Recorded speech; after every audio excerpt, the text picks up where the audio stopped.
I meant to do something completely different for this week's video, but I sat down on Tuesday and I spent 9 hours on this drawing, almost in one sitting, which I probably should not do ever. But when I tell you I had the zest for drawing, I mean it. So I have been wanting to draw Ankashti, one of my current D&D PCs, again for a while now. And if you don't know Ankashti yet, here's a thumbnail for the video where I talk about everything that Ankashti does. I'll put a link in the description. The D&D party that Ankashti is in is infiltrating a gala in a couple of days, a la Uncharted 4 or like one of the Ocean's movies. And there is no cliche trope that will have me sat, like people getting dressed up for an event that doubles as a heist or an information gathering session. And I was like, why draw just Ankashti when I can draw literally my entire D&D party? And I proceeded to for the next 9 hours. No sketches, height chart, thumbnails, immediately into drawing. Bus, club, another club. I cut out the video footage of me drawing the height chart in the background because it took me an embarrassingly long time to figure out how to draw it, and every day that I'm allowed to keep living, I'm just convinced that whoever gave me an engineering degree was wrong. Now we have a pretty big D&D group that is 9 different characters to talk about, and I thought about maybe making this a 2-part video, but I personally hate having to like and follow for part 2, so you're getting them all now, baby! Consequently, 9 hours of video footage has been shortened to 15 minutes, which means I have a little over 1.5 minutes to talk about each of the characters. So let's get into it, and real quick like. The first character I'm drawing here is Das, a lovable warforged artificer with a true neutral alignment. This poor automaton gets himself into all sorts of trouble, and despite charisma being his lowest stat, he continually tries to talk his way out of problems. And I gotta be honest, not only do the stats not favor this poor guy, the dice refuse to give him any leeway either. I don't think he rolled above a 10 the entire session he was under interrogation. On paper, he is a warforged, however, he generally avoids bringing up his construct nature. Most of the time, he just asks as if he were a human in a very heavy and complex suit of armor. Most recently, we have discovered, well,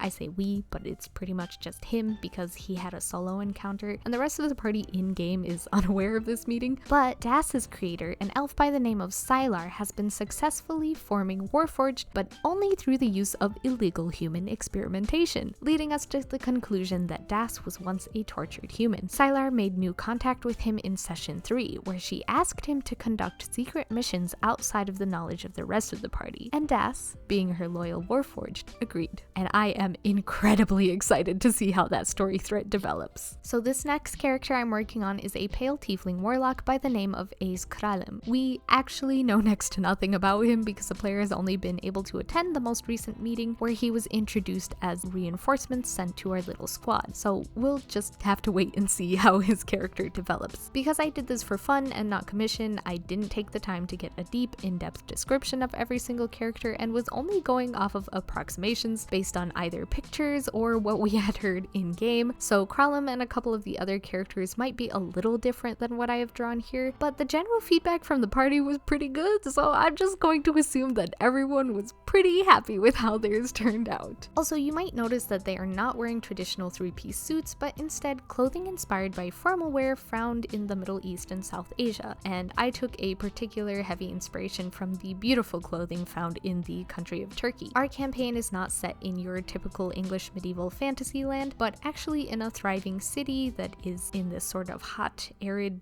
almost desert climate, and I wanted to put our characters in clothing that reflected the culture of the city that they bought them in. I spent a lot of time on this character, mostly because I could not, for the life of me, get his hands to look how I wanted them to. I was even working from a reference, but I just couldn't get it to work. I should probably spend more time practicing hands. But as a side note, we're about 3 sessions in, and consequently we haven't really come up with a group name to go by, which is fine, we'll come up with something eventually. But currently, we have divided ourselves into 3 categories and have 3 different chat rooms in our Discord to accommodate for when the party splits into smaller, more manageable groups. We call them Waffle House, IHOP, and Denny's. Who's in Waffle House and who's in IHOP changes from session to session. Waffle House sort of tends to push the main main storyline, and ihop does a lot of recon or surrounding story items to add to that main storyline. And Denny's is where Das goes when he gets in trouble and gets kicked out of the city because we left him alone for too long. That's on us, but we've half-jokingly asked if there is a way to install an air tag onto his warforged body. When I brought Das's lair back, it struck me really funny that literally a metallic warforged looked more saturated and colorful than Kralem, so I did do a little color adjustment to sort of mediate that discrepancy, but honestly the vibe I get from Kralem is a very serious, sad man, so I think if he looks like he's dead come back to life, I honestly don't feel like that's inaccurate. Jinx is another player that hasn't been able to participate much, and it's a scheduling thing. There was no way that we could set up a session with like 10 people and have everyone be available every time. The D&D curse is truly scheduling issues. My husband, the DM, talked it out with this player to make this sometimes here, sometimes not work out much better with his schedule. So Jinx is a little rogue goblin girl who doesn't vibe with morals or instruction. Literally a little chaos gremlin who often leaves the party to get up to her own shenanigans on the side of things. Jinx was a design that came to me incredibly quickly. There was no forethought, there was just the shred of description that I had available to me and my desire to draw tiny grabby gremlin characters. This is probably one of the best designs on this height chart, probably my favorite, and the fact that I have so little time to talk about her is proof of how quickly I cracked out that design. The next character is our elf swashbuckling rogue Darren. Darren has been an absolute asset to our party. He has been able to get nearly everywhere and overhear conversations and tail people extremely effectively. You will see I'm drawing the outfit on first, which isn't something I did for other characters. That's because Darren came in with essentially no description besides being an athletic male at around 6.5 feet tall, so all my design decisions here were just me going with my heart, and also maybe taking some inspiration from some of the models that I was looking at during these clothing designs. I actually completely forgot that Darren is an elf and spent a large portion of this drawing leaving him with human ears, but I do end up fixing that later down the line. As for Darren's backstory, I personally don't know a lot about that. It hasn't really come up much in game, and it's always hard to get into roleplay immediately, especially since only a few people in the group know each other. And we all have the same sort of tagline into the story that we're an army squad that has been put together, picked up, or made for the army along the way. And honestly, we don't know a lot about the army or what we're fighting for anyways, so we have a long way to go. Speaking of made for the army, here's my character, Ankashti, coming to you hot in a red dress. I'm aware that everybody up until now has been wearing gray and white. Why does Ankashti get a pretty red dress? What is this favoritism? First of all, yes, I do favor and love Ankashti. But second of all, everybody else bought this sort of fancy but guards garb for the gala at about 13 GP a piece. I paid 72 GP for an actual gala dress, so pardon me for taking the time to make my character's dress pretty. Also, there was a question that I left unanswered in my video about Ankashti, and that was whether or not she gets to have an actual third eye.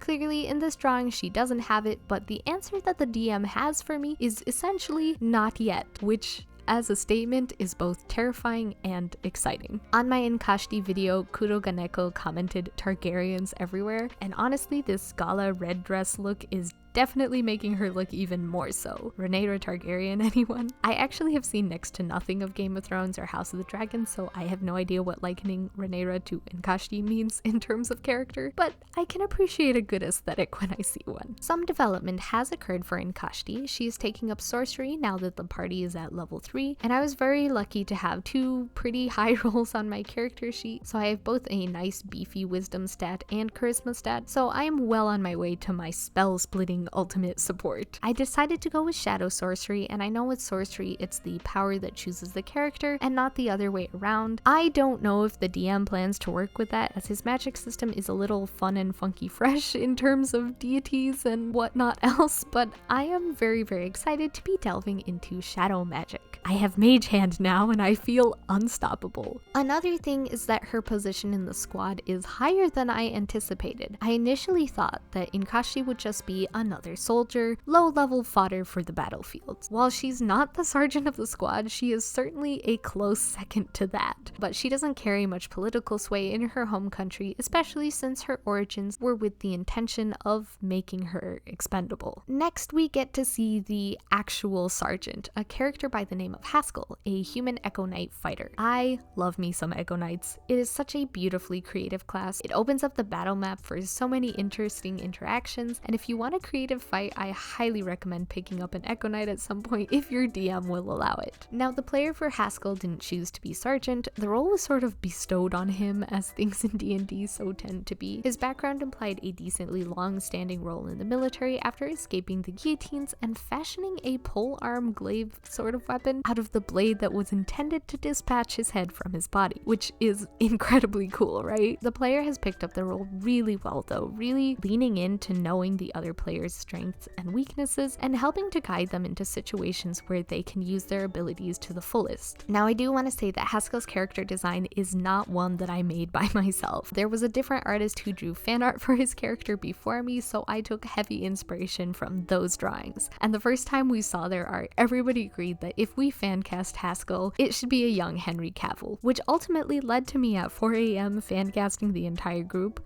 Some of them were pretty difficult. One thing I will not change my mind on is that Das, please, absolutely, he needs to be voiced by Alan Tudyk. Perhaps you can convince me otherwise in the comments, but I just think it's perfect. My fan cast for Jinx, the goblin, who will have to be either mocapped or animated, is Jenny Slate, although my husband recommended Andy Serkis, and I think it's just a matter of how gremlin-y do we want to go here. Ankashti is one that I'm kind of torn on. Perhaps if I watched House of the Dragon I might have an idea, but my first instinct is to go with Anna Taylor-Joy, because from what I've seen her in, she plays a very good, smart, but angry woman. And then also Anna Taylor-Joy aesthetics are just very aligned with Ankashti. But I'm also super open to suggestions because on the other hand, I am thinking a lot about a young Tilda Swinton. Anyways, Kralem doesn't have a fan cast because I just know nothing about him, but Darren also has been very difficult for me to decide because I sort of made him a little mixed, a little ambiguous, so I'm landing anywhere from young Temuera Morrison to Daryl McCormack to Rami Malek to Oscar Isaac. I just don't know. I'm open to suggestions though. Here we have another character that's a little difficult to fan cast. I'm looking for someone between The Mountain and Jason Momoa, but I don't want to cast just any strong looking guy. This is Volkmar, a Goliath paladin who had married at some point into a noble family. As a paladin, it's not surprising that he is one of our highest charisma characters, but it is kind of unfair that he rolled super well. His strength is maxed out, charisma is at 18, and none of his other stats fall lower than a 12, which is insane, and I wish that were me. One of the things that make him so difficult to fan cast is also the same thing that makes him so difficult for me to draw. I mean, clearly you can see I've drawn exactly one type of man in this drawing so far, and sure, they have different smaller traits, but in terms of body type, there's not a lot of differences going on there. Volkmar is a Goliath, so he's going to be a very strong and muscular character, but from the way he is played, he's a very gentle-hearted, kind person with a sort of youthful handsomeness about him. Don't get me wrong, Kratos,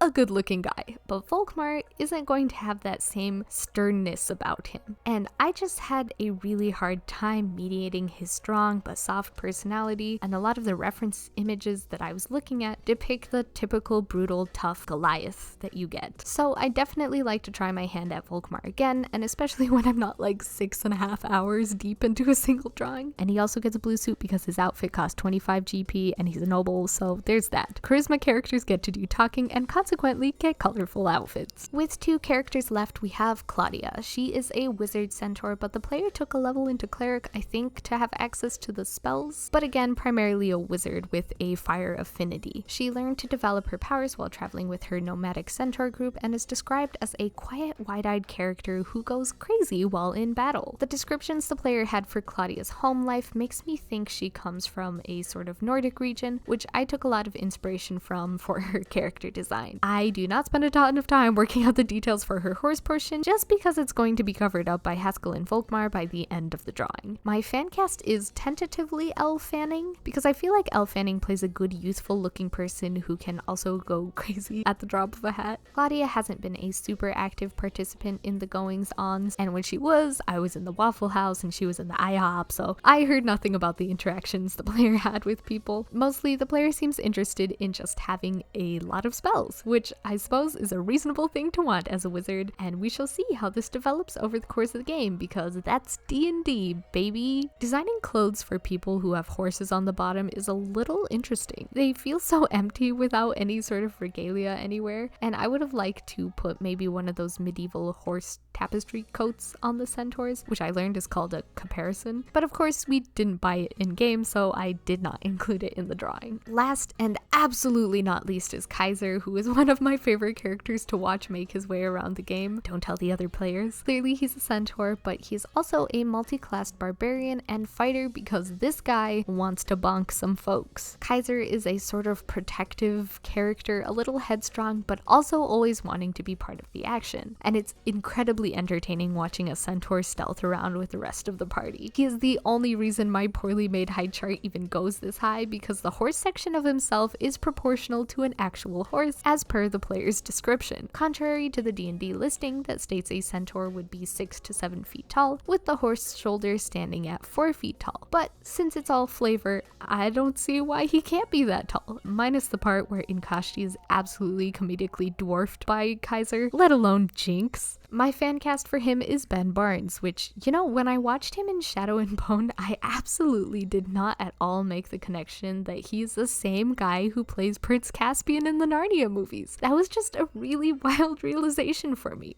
But all that aside, we have our cool looking group all together. Behold, the Waffle House IHOP Denny's that we should really come up with a cool name for.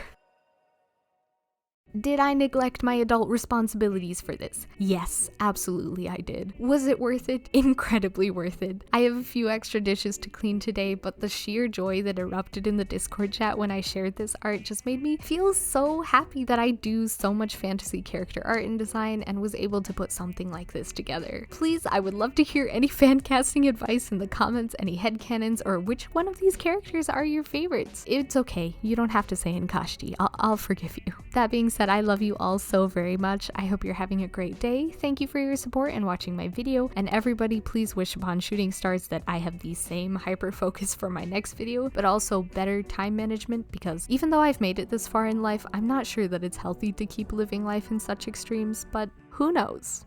Not me.